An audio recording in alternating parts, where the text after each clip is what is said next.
dia akan diberikan rezeki oleh Allah dengan jalan yang tidak disangka-sangka. Rezekinya datang dengan cara yang tidak disangka-sangka. Gajinya mungkin kecil, tapi penghasilannya gede. Kan itu yang penting.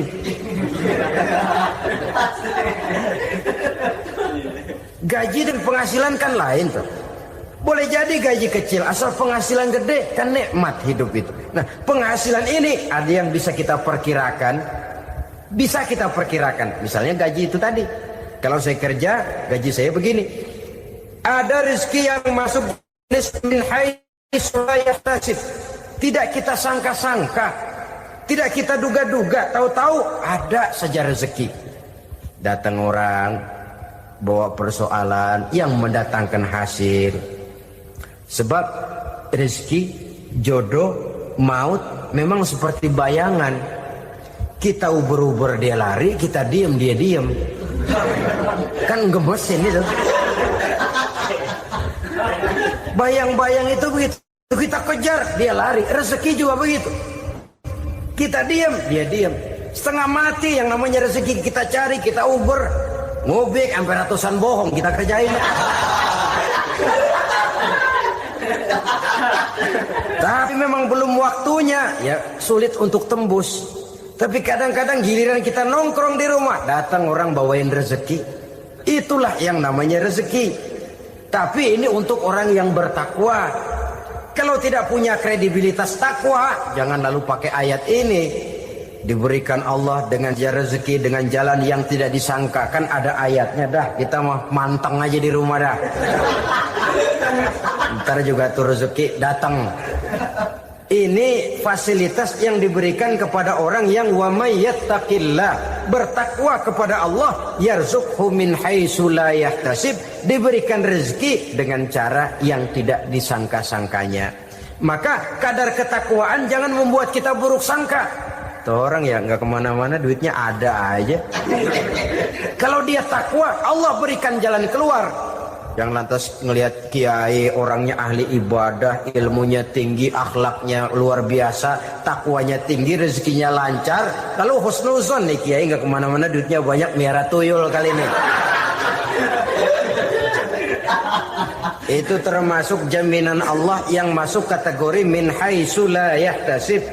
Yang ketiga, yaj'al lahu min amrihi yusra, dimudahkan segala urusannya.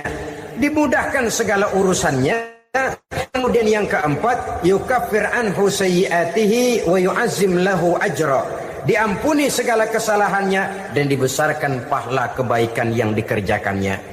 Al-Quranul Karim memberikan tuntunan dan ajaran kepada kita bahwa orang-orang yang memperoleh kemenangan itu tidak lain adalah orang-orang yang bertakwa. Hanyalah mereka yang bertakwa kepada Allah Subhanahu wa ta'ala pada akhirnya akan tampil sebagai pemenang. Lalu siapa orang yang bertakwa itu? Dijelaskan dalam awal-awal Al-Baqarah, orang yang bertakwa yang akan meraih kemenangan. Pertama, allazina yu'minuna bil ghaib, yaitu orang-orang yang beriman kepada yang gaib. Percaya bahwa ada alam yang gaib, alam yang abstrak, alam yang tidak bisa dijangkau oleh salah satu daripada panca indera kita.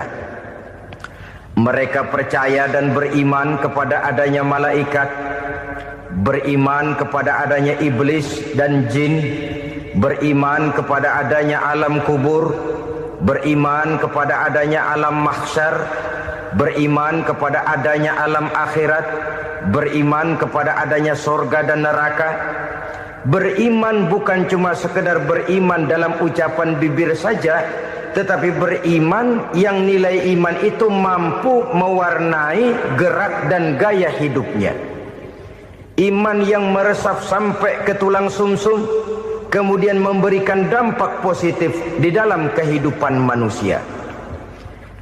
Alam, kita tahu, adalah sesuatu yang selain Allah, dan Allah bukanlah alam.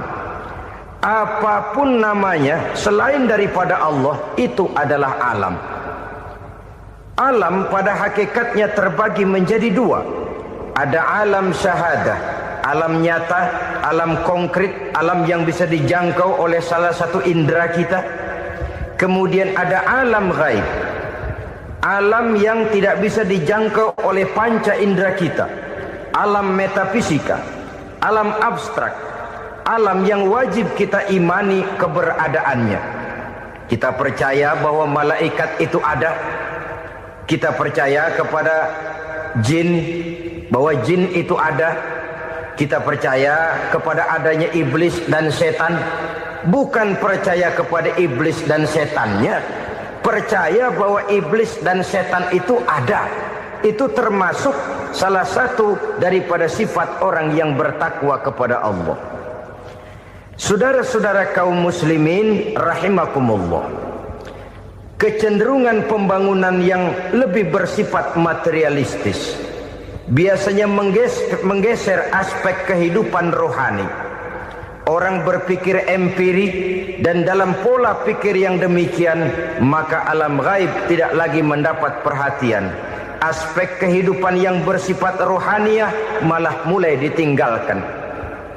Akibatnya terjadilah kepincangan di dalam kehidupan kita. Pernah ada satu pengalaman pribadi dalam perjalanan kembali ke tanah air.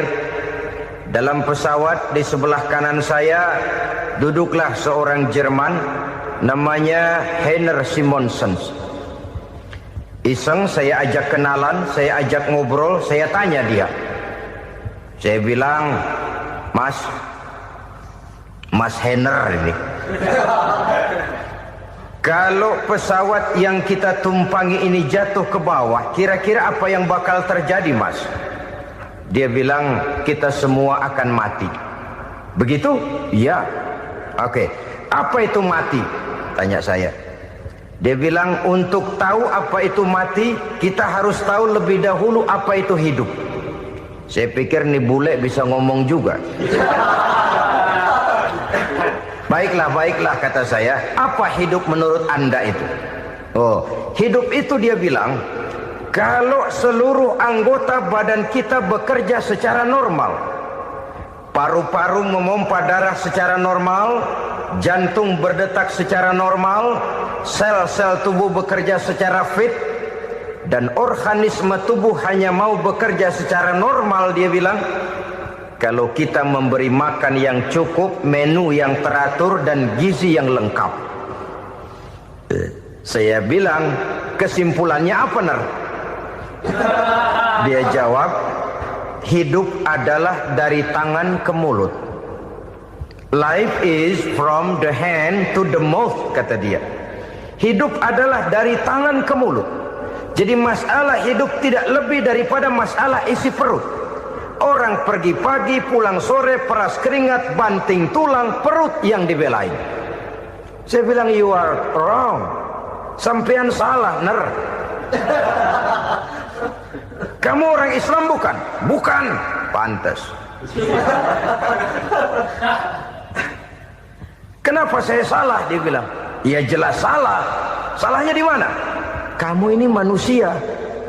Kalau hidup cuma dari tangan ke mulut, saya bilang, kambing di kampung saya juga begitu pikirannya, Ner.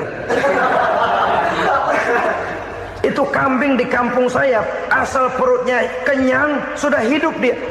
Perkara besok bagaimana, lusa prospeknya macam mana, bulan depan ada apa, kambing nggak pernah mikir. Di kampung saya kambing juga pikirannya begitu. Kamu Kristen ya? Tadinya. Loh kok tadinya, lalu apa sekarang kamu ini? Dia bilang, sekarang saya netral. Saya tidak beragama, tapi saya percaya kepada Tuhan sebagai pencipta alam. Saya ingat benar dia bilang, I haven't any religious, but I believe to God as the creator of the world. Kenapa bisa netral begitu, Ner? Habis saya bingung katanya. Islam bilang Islam baik, Kristen bilang Kristen baik, Hindu Buddha bilang Hindu Buddha baik, semua agama baik. Saya netral sekalian, nggak beragama. Yang penting saya percaya kepada Tuhan. Saya bilang, Ner, kamu ini kayak orang mau beli celana. Lalu bingung, yang satu bilang Levi's bagus, yang satu bilang Blue Jean hebat, yang satu bilang Wool England hebat. Celana ini hebat, celana itu bagus, celana ini hebat. Semua celana bagus, kamu bingung. Akhirnya netral, tidak pakai celana. Itu juga salah. Saya pikir-pikir, kemudian saya melihat bahwa dua pola berpikir Henner ini nampaknya sudah mulai menggejala di lingkungan masyarakat bangsa kita. Disadari atau tidak, secara jujur kita harus berkata, dua pola pemikiran Henner ini mulai berkembang di tengah masyarakat bangsa kita. Pertama, pola pikir materialisme. Hidup adalah dari tangan ke mulut. Masalah hidup tidak lebih masalah isi perut. Itu yang perlu dibela, dan disitulah arti kehidupan. Pergi pagi, pulang sore, peras keringat, banting tulang untuk mempertahankan perut. Kalau sudah kemari cara orang berpikir, maka buat apa percaya kepada yang gaib? Untuk apa sholat? Untuk apa puasa? Untuk apa zakat? Untuk apa menghadiri majelis taklim? Tanpa kepercayaan kepada yang gaib, hidup berjalan menurut alur empiris dan materialis. Kalau sudah ke sana cara orang berpikir, biasanya orang lalu cenderung menghalalkan segala cara. Hanyalah orang yang percaya bahwa akhirat ada. Hanyalah orang yang percaya bahwa alam kubur itu ada. Hanyalah orang yang percaya bahwa malaikat itu ada, hidupnya akan lebih terarah dan terkendali. Karena kepercayaan kepada yang gaib, yang merupakan fase daripada kehidupan setelah hidup yang sekarang ini, mewarnai gerak pribadi seseorang di dalam dia melakukan kegiatan hidupnya. Pola berpikir materialisme, disadari atau tidak, mulai menggejala di lingkungan masyarakat bangsa kita. Hidup tidak lebih dari urusan tangan ke mulut, mulut ke tangan, tangan ke mulut. Asal perut sudah kenyang, hiduplah sudah. Perkara bagaimana prospek hari yang akan datang, bagaimana akhirat, tidak jadi persoalan. Ini yang oleh Nabi diperingatkan, ad-dunya sijnul mu'min wa jannatul kafir. Dunia adalah penjara bagi orang beriman dan surga bagi orang kafir. Dulu di zaman Belanda hadis ini pernah disalah tafsirkan, disalah artikan, digunakan sebagai senjata untuk mengkebiri dan membuat impoten umat Islam. Sudahlah umat Islam gak usah macam-macam, kata Belanda. Dunia ini kan penjara buat orang Islam, surga buat orang kafir. Di penjara jangan bertingkah.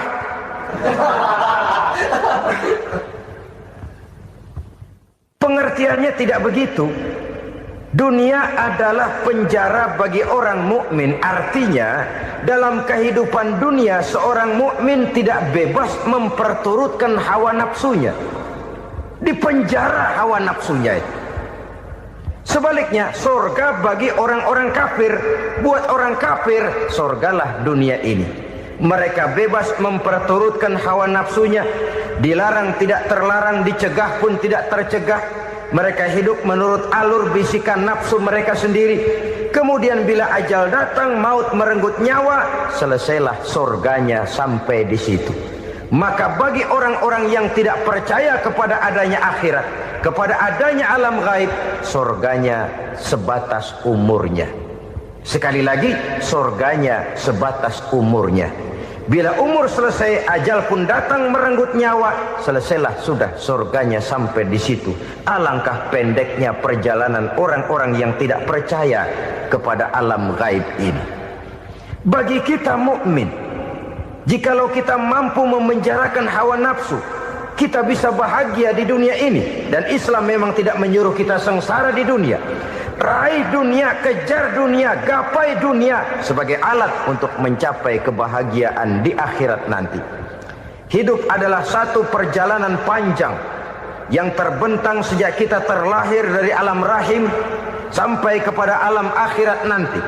Andai kata kita gagal meraih kebahagiaan di dunia, toh kita masih punya akhirat. Tapi jangan jadi dalil yang melemahkan semangat. Biarin dah kita di dunia kebelangsak, yang penting akhirat. Akhirnya dunia benar-benar kebelangsang. Bagaimana dunia ini bisa kita raih, dan bagaimana meraih dunia untuk menunjang kepentingan akhirat nanti. Yang kedua, dari pikiran Heiner yang saya lihat menggejala di lingkungan masyarakat bangsa kita, timbulnya manusia-manusia netral.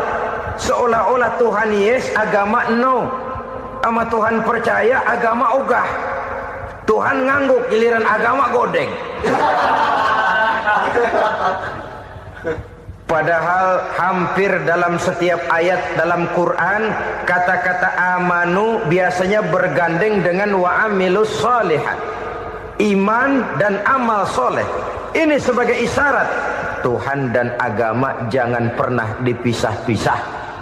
Apabila kita bertuhan, maka kita harus beragama. Apabila kita beragama, maka agama itu harus bersumberkan dari Tuhan yang kita imani itu. Tidak mungkin kita pisah, Tuhan yes, agama no. Sama Tuhan percaya tapi agama bikin sendiri. Sembayangnya cukup bengong 2 jam madep ngulon.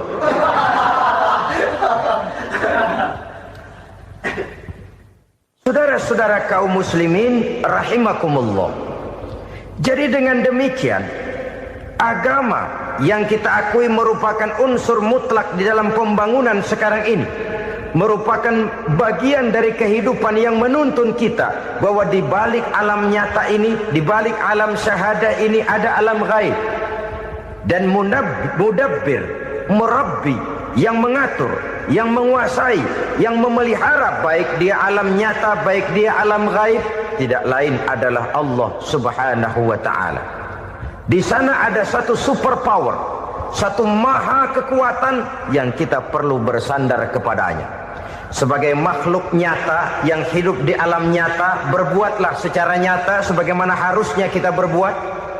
Karena Islam jelas bukan agamanya orang pemalas. Islam jelas bukan agamanya orang yang mengajarkan setelah selesai sholat boleh duduk, nggelenggem ayam-ayam, ndelohom, menghitung bintang di langit sambil menunggu keajaiban. Tidak. Islam adalah agama yang mengajarkan apabila sholat sudah selesai kamu kerjakan, bertebaranlah di permukaan bumi, cari karunia Tuhanmu. Jangan hidup berpangku tangan menunggu keajaiban. Karena hidup bukan undian. Jangan berharap untung besar tanpa mau peras keringat. Tapi di sebalik itu toh kita juga harus yakin bahwa di sisi usaha nyata yang kita lakukan ada satu super power, satu maha kekuatan gaib yang menentukan berhasil dan tidaknya usaha kita. Kepercayaan kepada hal semacam inilah yang mendorong kita untuk mempunyai sandaran vertikal, agar jikalau usaha ini berhasil, kita tidak lupa diri dan lupa daratan. Jikalau usaha ini gagal, kita tidak putus asa dan buruk sangka, tidak cupik pandangan dan sempit hati, tapi mampu melihat persoalan dengan kacamata putih sambil husnuzon kepada Allah Subhanahu wa ta'ala. Kita percaya malaikat itu ada. Ada yang namanya Raqib dan Atid, mengawasi gerak hidup kita sampai kepada gerak hati kita. Ini memberikan sugesti agar kita berhati-hati. Tidak sejengkal tanah pun kita bisa berlindung dari pengawasan Raqib dan Atid. Ada Munkar Nakir yang akan menyoal kita di alam kubur. Ada malaikat Malik, penjaga neraka. Ada malaikat Ridwan yang menjaga surga. Kita percaya kepada adanya jin, kita percaya kepada adanya setan, iblis. Percaya kepada adanya, bukan mempercayai si setan, si iblis lalu menjadikannya sebagai teman. Tidak. Percaya bahwa mereka itu ada dan merupakan makhluk Allah yang gaib yang diciptakan Allah Azza wa Jalla. Kepercayaan kepada alam gaib memberikan motivasi terhadap gerak lahir manusia, sehingga dengan motivasi kepercayaan kepada yang gaib, gerak lahir jadi lebih terarah, jadi lebih terpelihara. Pernah seseorang bertanya, "Pak, apakah adanya akhirat bisa dibuktikan secara ilmiah?" Saya bilang tidak bisa, tidak bisa. Kenapa? Karena yang berangkat nggak pernah pulang kembali lagi. Kalau dia pulang kemari bisa kita tanya bagaimana enak di sono. Cuma secara moral saya katakan, lebih beruntung orang yang percaya kepada akhirat daripada yang tidak. Sekarang saudara percaya akhirat ada, lalu saudara baik-baik di dunia, sholat, puasa, zakat, menolong orang lain, menebarkan kebajikan. Saudara mati, andai kata akhirat tidak ada, toh dalam hidup saudara sudah berbuat baik, paling tidak nama saudara akan dikenang sebagai orang baik. Sebaliknya, saudara percaya, kata saya, bahwa akhirat tidak ada, lalu hidup semau-maunya, tenggelam dalam maksiat dan munkarat, menentang Allah, tidak mau ruku dan sujud. Lalu saudara mati, kemudian akhirat ada, ayo mau apa? Bekal tidak punya. Jadi secara moral lebih beruntung orang yang percaya kepada adanya akhirat daripada yang tidak percaya. Dan itu alam gaib yang tidak bisa dibuktikan secara eksak. Jangankan untuk membuktikan seperti itu, dalam kehidupan sehari-hari saja yang kita rasakan tidak selalu berbentuk toh. Angin, bagaimana sih bentuknya angin? Kita tidak tahu. Merah, buktinya kalau dikerok merah. Yang merah itu kulit, yang kulit kita bukan anginnya. Sakit, rasa sakit itu ada, tapi bagaimana bentuk sakit kita nggak pernah tahu. Kalau kita makan cabai pedas, bagaimana bentuk pedas itu tidak ada, tapi rasa ada. Bentuk pedas hijau, cabainya bukan pedasnya. Tidak semua yang kita rasakan bisa kita gambarkan dalam bentuk yang konkret. Oleh karena itu, sekali lagi bahwa kepercayaan kepada alam yang gaib mampu memberikan satu sugesti yang menata kehidupan seseorang lebih lurus, lebih terarah, dan lebih terkendali. Maka wajar kalau kepercayaan kepada yang gaib mengantarkan seseorang untuk meraih kemenangan. Kenapa? Dia percaya kepada yang gaib, bahwa akhirat ada, bahwa alam kubur ada, bahwa pertanggungan jawab itu ada. Maka dia lalu tidak hidup saenae udele dewe gitu loh. Tidak hidup menurut seleranya sendiri, terarah, teratur.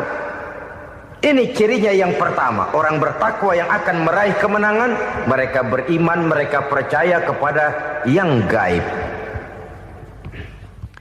Bahkan hal-hal konkret saja selalu berangkat dari yang gaib. Saudara-saudara, para remaja, para pemuda sekarang ini tidak pernah tahu toh siapa yang akan jadi teman hidup saudara. Kita bisa saja ngerancang, mentargetkan, tapi toh akhirnya yang namanya jodoh bukan kekuasaan kita. Rezeki di luar kemampuan kita. Begitu juga ajal, maut, jodoh, ajal adalah contoh-contoh konkret bahwa pada akhirnya yang gaiblah yang menentukan. Bertahun-tahun ngelancong, emang jodoh seret nggak jadi.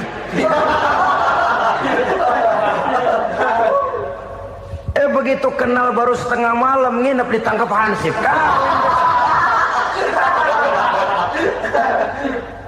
Hal-hal semacam itu kadang-kadang kita berpikir suuzon, gilet, perempuannya cakep banget, lakinya rebek amat. Memang begitulah jodohnya. Memang begitulah jodohnya. Saudara hadirin ma'asyiral muslimin yang saya hormati, jadi hal-hal yang konkret saja kita yakini sepenuhnya ditentukan oleh satu superpower yang gaib itu tadi. Dari sanalah segala ketentuan itu berangkat dan kesanalah segalanya akan kembali. Maka kepercayaan kepada yang gaib meluruskan gerak hidup seseorang dan itu akan mengantarkan dia kepada meraih kemenangan. Satu. Yang kedua, wa yuqimuna shalah. Orang bertakwa yang akan meraih kemenangan itu adalah orang-orang yang mendirikan sholat. Kenapa sholat mengantarkan orang untuk meraih kemenangan? Yang jelas, inna sholata tanha anil fahsya'i wal munkar. Sholat mampu mencegah manusia dari perbuatan keji dan munkar. Banyak filsafat hidup yang terkandung di dalam solat ini. Sejak kita wudhu sampai kita menghadap ke arah kiblat, sampai kita melakukan gerak-gerak solat, bacaan-bacaan yang ada di dalam solat, lalu sampai kepada mengucapkan salam. Banyak filsafat hidup yang terkandung di dalam solat. Umpamanya saja, setelah takbiratul ihram, mulai kita dengan solat dalam posisi berdiri. Diajarkan dalam kitab-kitab fikih agar kita melihat ke arah tempat sujud. Ini kan filsafat kehidupan. Kalau kamu solat dalam posisi berdiri, lihat tempat sujud. Jangan solat mata jelalatan, sebab nanti bisa mengurangi kekhusyuan. Jadi wajar kalau yang dikatakan bahwa yang paling afdol adalah shaf yang di depan. Kenapa? Secara harfiah pengertiannya akan lebih mengundang kekhusyuan. Kenapa? Kalau kita di shaf paling depan, di masjid umpamanya paling banter kita lihat tembok. Tapi kalau kita shaf di tengah atau di belakang, orang-orang di depan kita pun akan kelihatan. Yang bajunya loreng, yang bajunya genggang, yang bajunya macam-macam. Kita lihat, kadang-kadang kita pikirin, ada yang bajunya bolong. Kita sholat tapi dalam hati, nih orang bajunya robek, yang nggak tahu apa. Ada saja hal-hal yang mengusik kekhusyuan kita. Oleh sebab itu diajarkan dalam posisi berdiri, lihat, arahkan pandangan matamu kepada tempat sujud. Ini kan filsafat kehidupan. Maksudnya apa? Kalau lagi diri, lihat dong tempat sujud. Kalau udah di atas, ingat dong sama yang bawah. Kalau sudah tinggi, ingat dong dari mana kamu berangkat. Kalau sudah berkuasa, bantu dong yang lemah. Kalau sudah kaya, santuni dong yang miskin. Kalau sudah alim, bimbing dong yang awam. Ini filsafat kehidupan. Dalam posisi berdiri, kau lihat tempat sujud. Ini akan melahirkan kepekaan sosial, di mana seseorang mau tahu kepada orang lainnya. Bagaimanapun kaya kita, tinggi pangkat dan jabatan kita, jikalau hidup hanya untuk kepentingan perut sendiri saja, rasanya belum membawa manfaat di dalam kehidupan kita. Tapi efek yang tertinggi sesungguhnya, solat mencegah manusia dari perbuatan keji dan munkar. Perbuatan keji dan munkar, walaupun kelihatannya mendatangkan uang, membawa keuntungan, tapi itu keuntungan semu, keuntungan sementara. Dengan menipu orang lain kita bisa dapat untung, tapi tidak membawa berkah. Dan itu adalah kerugian besar dalam kehidupan kita. Maka untuk meraih kemenangan, harus dimulai dengan membentuk kepribadian yang tegar, memiliki sandaran vertikal yang langsung kepada Allah Subhanahu wa ta'ala. Dan itu hanya bisa kita tempuh melalui jalur ibadah formal yang sudah ditentukan Allah, yakni solat yang 5 waktu.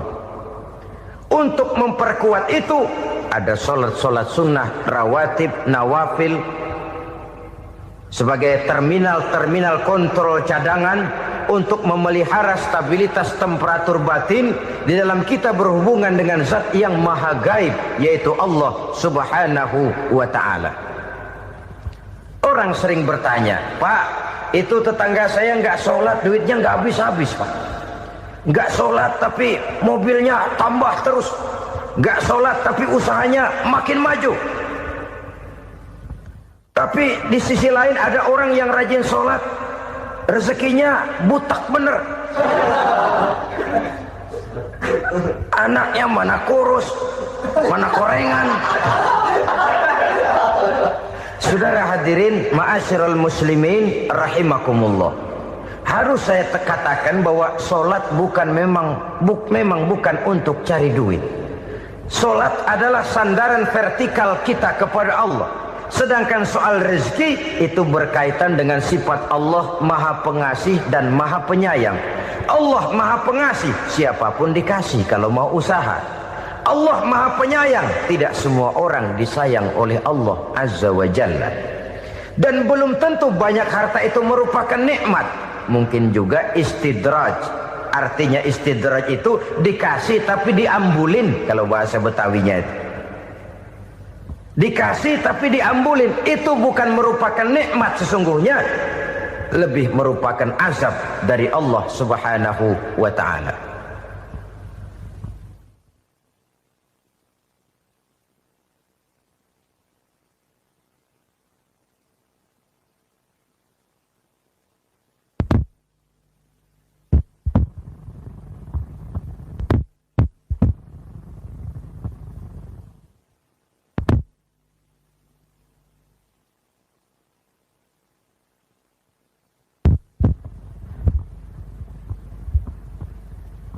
agama mempunyai sistem sholat. Dan kita umat Islam telah dituntun oleh Allah Subhanahu wa ta'ala yang wajibnya 5 kali dalam sehari semalam mendirikan sholat. Dan itu tentu berada dalam jangkauan kemampuan manusia. Pada awalnya barangkali kita memang merasa sholat itu satu kewajiban. Tapi semakin kita hayati makna, manfaat dan filsafat yang terkandung di dalam ajaran sholat, semakin sampai kita kepada keyakinan bahwa sholat adalah keperluan kita. Sehingga pada waktu tertentu dinilai puncaknya, kita tidak lagi akan berkata saya wajib sholat, tapi kita akan berkata saya perlu sholat. Kalau kita sudah merasakan itu adalah keperluan kita, nah di sanalah kita baru akan merasakan ruginya kalau hal itu tidak kita laksanakan. Sepanjang kita masih berkata saya wajib sholat, kita akan lebih merasakan dia sebagai beban ketimbang sebagai keperluan. Yang jelas Allah tidak memerlukan ibadah yang kita laksanakan ini. Dengan kata lain, andai kata satu dunia penuh ini orang tidak ada yang sholat satu pun, Allah tidak akan turun dari jabatan Tuhan. Jangan lalu berpikir kalau kita ngambek se-RW kagak sembahyang Tuhan tekor kali ini ya. Tentu tidak. Itu perlunya kita, bukan perlunya Allah. Dan pada induknya kita akan berkata saya perlu agama. Kalau secara induk kita sudah memerlukan agama, maka konsep-konsep yang ada di dalam ajaran agama itu pun adalah juga merupakan keperluan kita.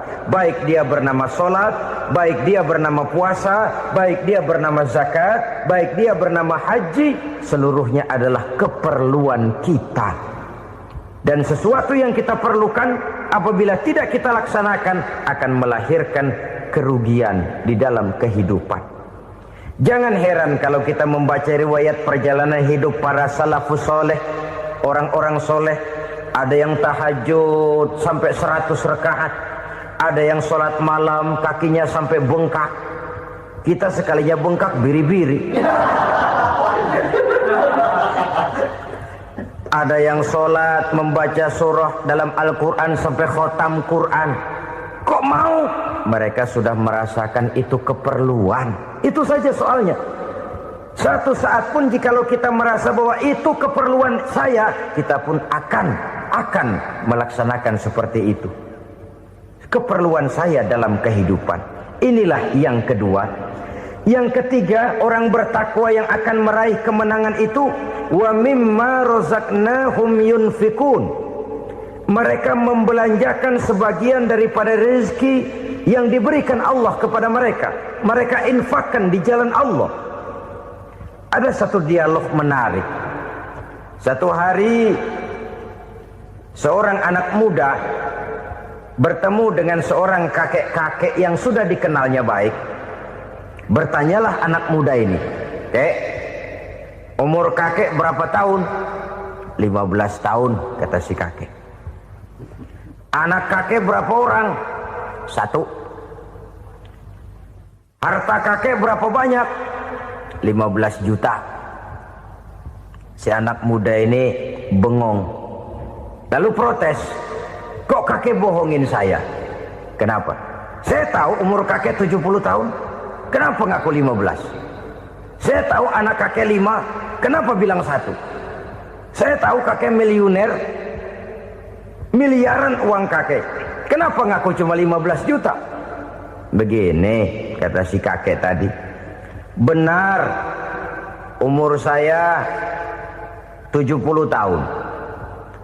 Tapi dari umur yang 70 tahun itu baru 15 tahun terakhir ini saya merasakan ibadah kepada Allah. Meninggalkan maksiat, jauh dari segala macam munkarat. Maka yang 15 tahun inilah yang benar-benar saya rasakan sebagai umur saya.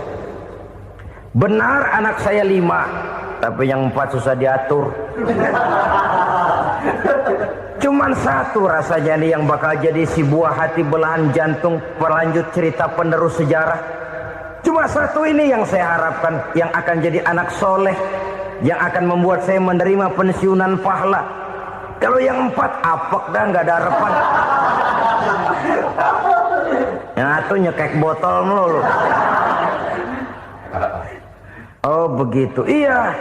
Lalu kenapa kakek bilang harta kakek cuma 15 juta padahal saya tahu kakek uangnya miliaran, depositonya banyak?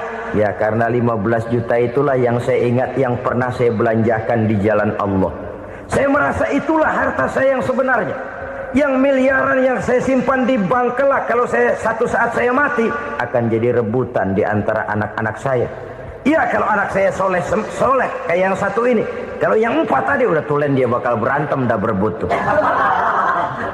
Jadi 15 juta yang saya belanjakan di jalan Allah inilah yang saya merasakan benar-benar harta saya yang sesungguhnya. Dialog ini patut menjadi bahan renungan kita bersama. Diberikan kita umur 40, 50, 60, 70, 80. Berapa tahun dari umur yang diberikan itu yang jalan mulus, yang kita gunakan untuk melaksanakan ibadah? Banyak harta kita simpan di bank, di lemari, di dompet, di tas. Tapi berapa yang sudah kita depositokan di jalan Allah yang akan menemani kita di hari kita kembali nanti? Maka orang bertakwa yang akan meraih kemenangan, wa mimma razaqnahum yunfikun, mereka membelanjakan sebagian dari rezeki yang diberikan Allah di jalan Allah Subhanahu wa ta'ala. Ma'asyiral muslimin rahimakumullah. Zahirnya memang kita memberikan kepada orang lain, tapi hakikatnya kita menyimpan untuk diri kita sendiri. Kita memberikan kepada yatim piatu 25.000. Zahirnya kita memberikan si yatim, hakikatnya kan kita cuma nyimpan. Saya berikan, titip kepadamu, ini untuk saya di akhirat. Kau boleh belikan baju, kau boleh belikan untukmu makan, kau boleh bayarkan sekolahmu. Ini untuk saya. Hakikatnya kita nyumbang masjid 1 juta, zahirnya kita berikan kepada panitia masjid, tapi hakikatnya kan cuma titip 1 juta ya untuk saya di alam kubur nanti. Silahkan kau boleh belikan semen, ini uang, belikan besi, belikan pasir. Saya cuma sekedar titip untuk kepentingan saya. Hakikatnya kita cuma sekedar menitip. Sebagaimanapun pada hakikatnya, apapun yang kita miliki dalam kehidupan kan cuma sekedar hak guna pakai, bukan hak milik mutlak. Harta kita, rumah kita, kendaraan kita, kebun kita, pabrik kita, hak guna pakai saja. Hak milik mutlak cuma untuk Allah Subhanahu wa ta'ala. Saudara-saudara kaum muslimin rahimakumullah. Ini yang ketiga. Kemudian yang keempat, orang-orang bertakwa yang akan meraih kemenangan, allazina yu'minuna bima unzila ilaika. Mereka yang beriman, mereka yang percaya kepada apa yang telah diturunkan kepadamu Muhammad, ay Al-Quran, yakni Al-Quranul Karim. Setelah percaya kepada yang gaib, mendirikan solat, kemudian menginfakkan sebagian dari rezeki yang diberikan Allah, mereka juga lalu percaya kepada yang diturunkan terhadap Nabi, yaitu tidak lain Al-Quranul Karim. Sekali lagi di sini, percaya bukan hanya sekedar percaya saja, tetapi percaya lalu menjadikan Al-Quran itu sebagai pedoman hidup. Sebab memang Al-Quran itu adalah GBHM, garis-garis besar haluan muslim. Apa yang harus kita lakukan, apa yang harus tidak kita lakukan, bagaimana mestinya kita bertingkah laku dan berbuat, seluruhnya tercantum di dalam Al-Quranul Karim. Itu sebabnya ketika satu hari Aisyah ditanya bagaimana akhlak Rasul, beliau menjawab, kana Rasulullah sallallahu alaihi wasallam khuluquhul Quran. Akhlak daripada Rasulullah tidak lain adalah Al-Quran. Jawaban simpel ini memberikan gambaran bahwa keseluruhan daripada konsepsi Quran sudah diterjemahkan dalam kehidupan Rasulullah Sallallahu Alaihi Wasallam. Karena kita tahu akhlak adalah keseluruhan dari gerak hidup manusia. Sejak ia berpribadi, berumah tangga, bertetangga, bermasyarakat, sampai kepada berbangsa dan bernegara, Al-Quran tetap memberikan sentuhan nilainya. Oleh karenanya, orang-orang yang bertakwa adalah orang-orang yang menjadikan Al-Quran sebagai pedoman dalam kehidupannya. Dan kita yakini Al-Quran diturunkan kepada Nabi Muhammad bukan merupakan produk Nabi Muhammad. Isi dan redaksinya langsung dari Allah Subhanahu wa ta'ala. Kemudian cirinya yang kelima, orang bertakwa yang akan meraih kemenangan itu, wa ma unzila min qablika. Tidak hanya sekedar percaya kepada yang diturunkan terhadap Nabi Muhammad yaitu Al-Quran, mereka juga percaya kepada apa yang pernah diturunkan kepada para nabi, kepada para rasul sebelum Nabi Muhammad. Percaya kepada adanya suhuf, percaya kepada adanya Taurat, percaya kepada adanya Injil, percaya bahwa Allah dahulunya sudah menurunkan Taurat kepada Musa, percaya bahwa Allah sudah menurunkan Injil kepada Isa, percaya Injil ada, Taurat ada, diturunkan Allah untuk Isa dan Musa, tetapi tidak wajib mengamalkannya karena kita sudah diberikan Al-Quranul Karim. Ini yang perlu saya garis bawahi. Kita percaya Allah telah menurunkan Injil dahulu kepada Isa. Kita percaya bahwa Allah telah menurunkan Taurat dahulunya kepada Nabi Musa. Kadang-kadang ini dijadikan dalih, dikacaukan pengertiannya. Quran saja mengajarkan bahwa orang yang bertakwa harus percaya kepada Injil, maka pakailah Injil. Apalagi kalau ayat sebelumnya ditilap, dihapus, dihilangkan, Injilnya yang ditekankan, maka akan terjadilah penekanan yang salah arah. Karena salah arah akhirnya bisa merusak dan menghancurkan akidah.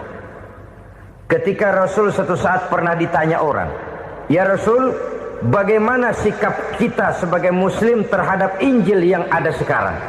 Beliau menjawab, "La tukadzibuhu jami'an wa la tusaddiquhu jami'an." Jangan didustakan seluruhnya, jangan juga dibenarkan semuanya. Artinya, ini sudah merupakan gambaran dari Rasul bahwa dalam Injil yang ada sekarang masih ada ajaran-ajaran tauhid yang dibawa oleh Nabi Isa dan diajarkan kepada umatnya. Tapi juga dalam Injil yang sekarang ini sudah terkena intervensi dan investasi manusiawi. Karena itu Rasul menyimpulkan, la tukadzibuhu jami'an wa la tusaddiquhu jami'an. Jangan didustakan semua, jangan dibenarkan seluruhnya. Kita memang percaya Allah telah menurunkan Injil kepada Nabi Isa dulu, tapi kita tidak wajib mengamalkan Injil.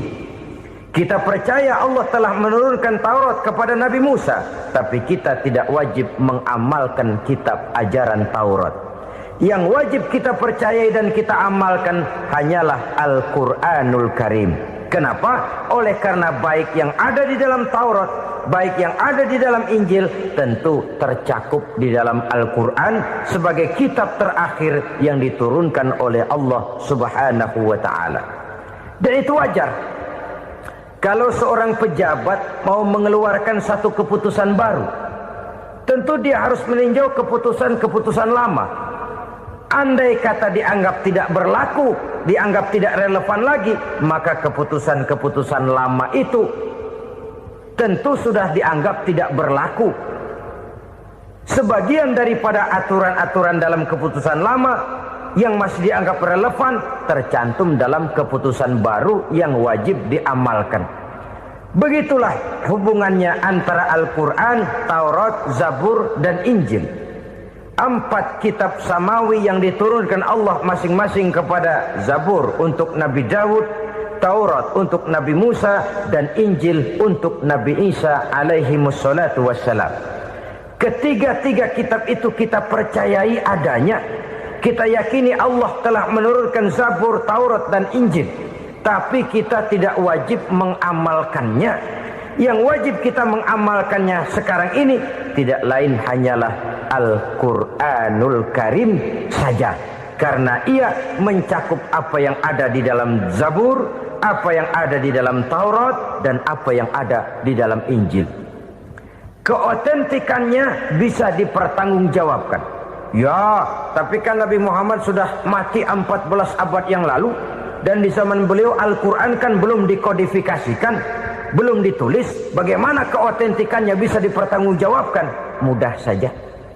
Allah berjanji, inna nahnu nazzalna dzikra wa inna lahu lahafizun. Kami yang menurunkan Al-Quran dan kami yang akan menjaga dan memeliharanya. Allah turunkan Quran, Allah menjaganya. Bagaimana cara Allah menjaga Al-Quran itu? Banyaknya orang-orang yang hafaz Al-Quran. Hafaz Al-Quran 30 juz, 114 surah, 6.666 ayat. Sehingga jangankan satu kata, jangankan satu ayat, satu kalimat saja berubah, sudah akan timbul reaksi dan mudah dimengerti. Kenapa? Banyak orang-orang yang hafaz Al-Quran. Sedangkan pada setiap akhir tahun biasanya malaikat Jibril selalu mengadakan checking terhadap ayat-ayat yang diturunkan pada waktu itu.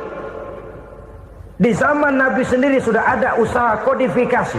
Dan yang lebih luar biasa lagi, sampai hari ini tidak seorang pun mampu membuat satu ayat saja semacam Al-Quran.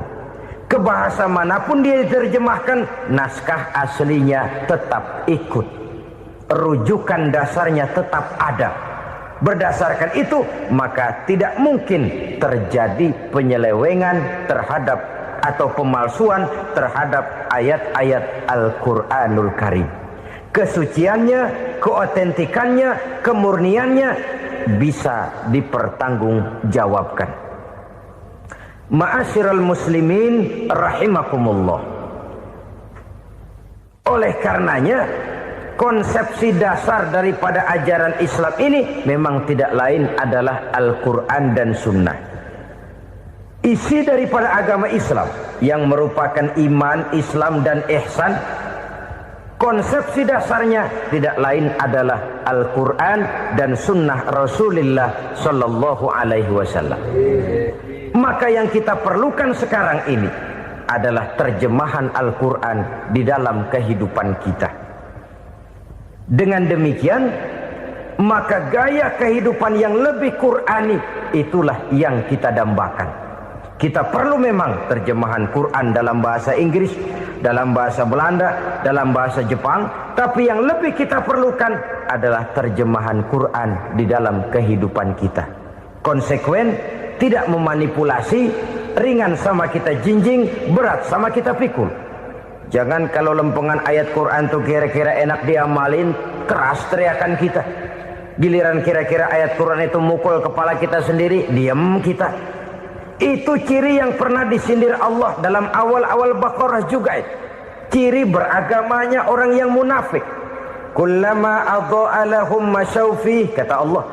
Wa iza azlama alaihim qamu. Apabila terang mereka jalan, apabila gelap mereka berhenti.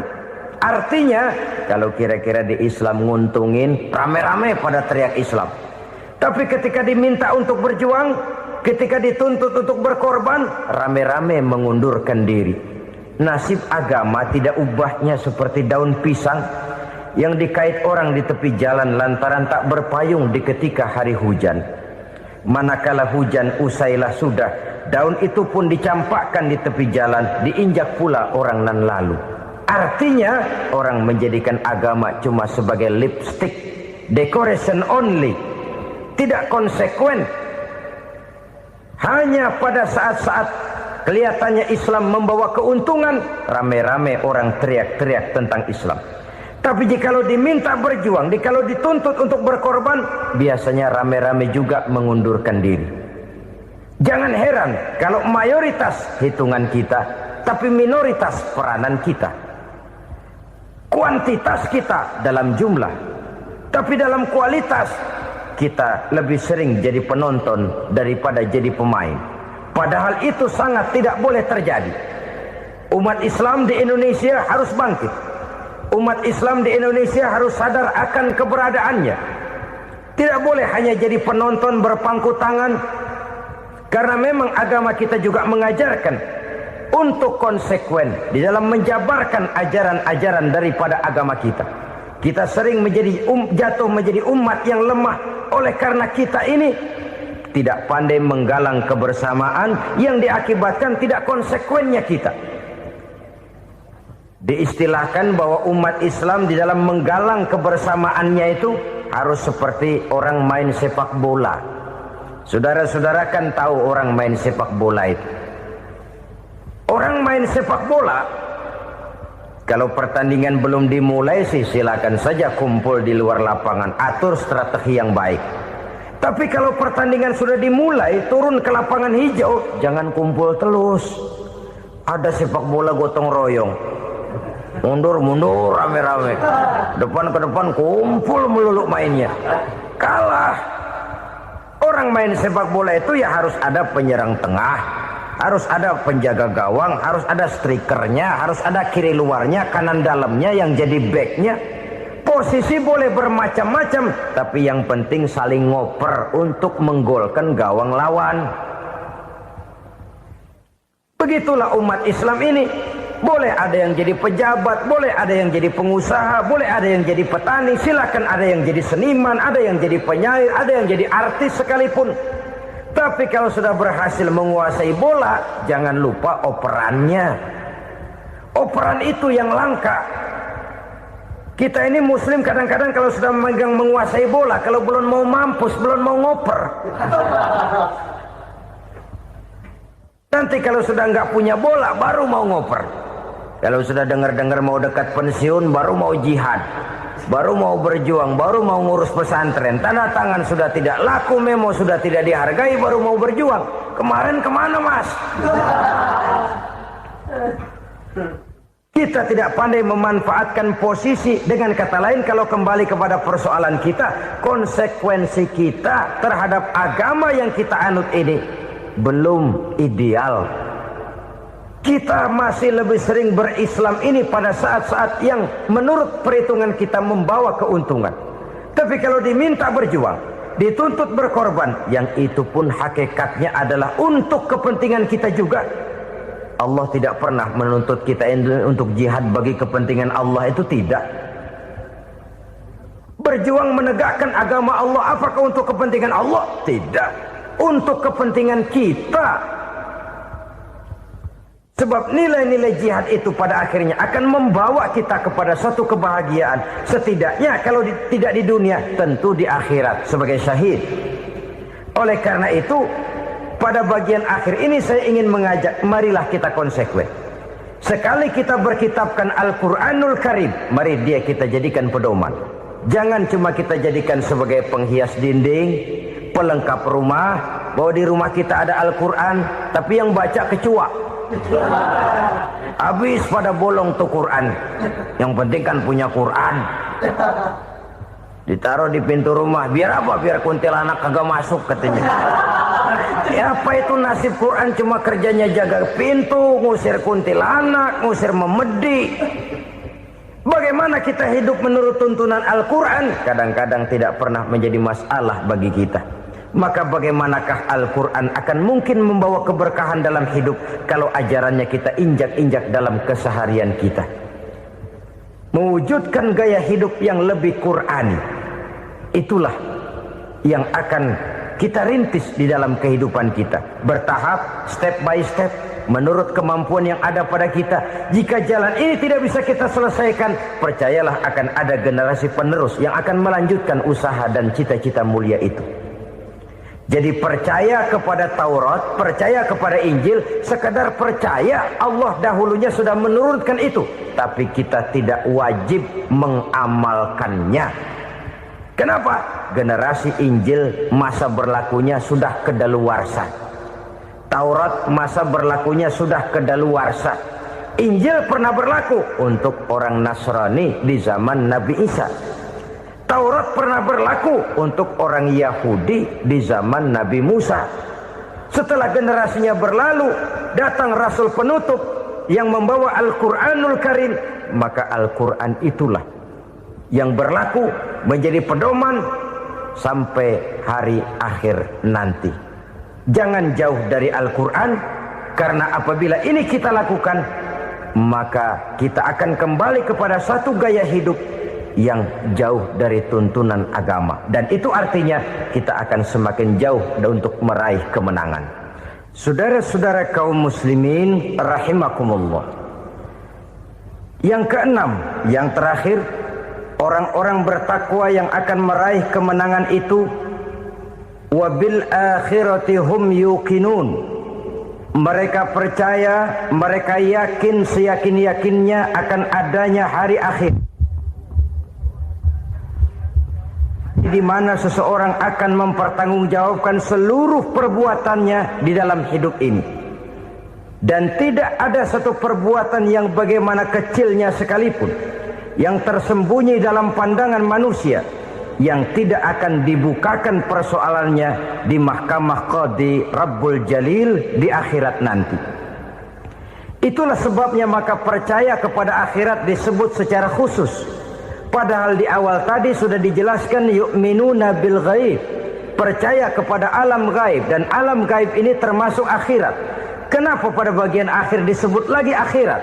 Karena ternyata bahwa kepercayaan kepada adanya akhirat merupakan induk dari kepercayaan terhadap adanya malaikat, setan, jin, dan lain sebagainya, dan akan lebih memberikan sugesti dalam kehidupan manusia untuk meluruskan gerak hidupnya. Jikalau satu saat tergerak hati akan berbuat kejahatan, ingin mencuri, sadarlah, awas ada akhirat. Sebab kalau kita cuma teriak awas ada polisi, itu cuma tertunda sementara. Begitu polisi meleng, embat.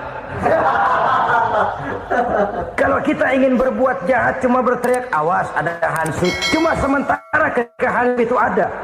Tapi kalau ceritanya awas ada akhirat, mau menyeleweng awas ada akhirat, mau berjudi awas ada akhirat, mau mencuri awas ada akhirat. Keyakinan yang akan meluruskan gerak hidup manusia sehingga gerak itu jadi lebih terarah dan terkontrol, tidak merugikan baik diri sendiri, lebih-lebih orang lain. Ternyata bahwa kepercayaan kepadanya adanya hari akhirat sanggup menjadi sumber daya kontrol dari kehidupan manusia, sehingga ia tidak terjebak dalam perbuatan maksiat dan munkarat.